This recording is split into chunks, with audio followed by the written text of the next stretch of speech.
Hey everyone, welcome to Cricut time. If you like this video, subscribe for more project ideas and tutorials on all things Cricut.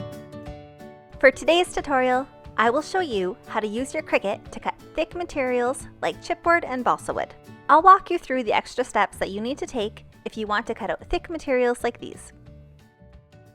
For this project, I will be using the knife blade, as well as some of Cricut's 1.5mm chipboard to make some napkin holders. The knife blade only works with the Cricut Maker or Maker 3, and you can cut out materials up to 2.4mm thick. Let's get started by cutting out a piece of chipboard. Use an X-Acto knife and a ruler to carefully cut it down to size. You'll need to leave a bit more room around the edges than you usually would with other materials like vinyl. All of the cuts need to be at least 1/4 inch away from the edge of the chipboard, and you will need to leave a bit of room to tape it down to the mat.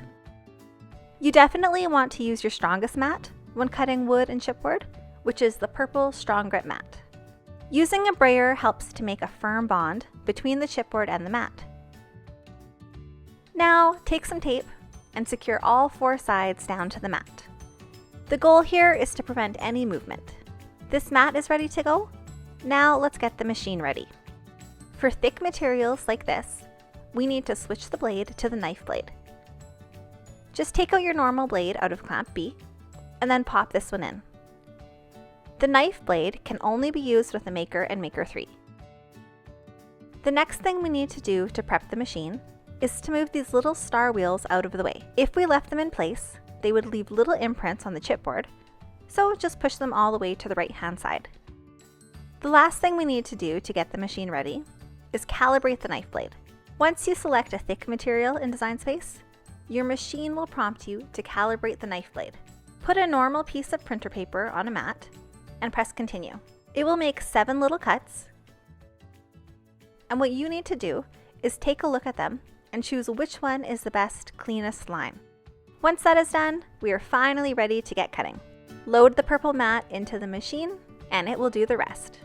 This part is going to take a little while, as your machine will make many passes so that it cuts all the way through.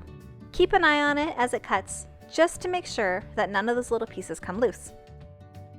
My machine is done cutting, so now I can pull off the tape. Everything was cut out perfectly, so as soon as I move the mat even a little bit, the pieces just pop right off.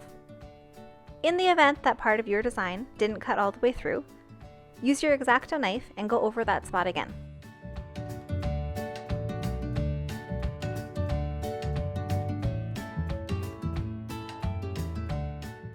These little napkin holders came out great, and now I can spruce them up with a few coats of paint.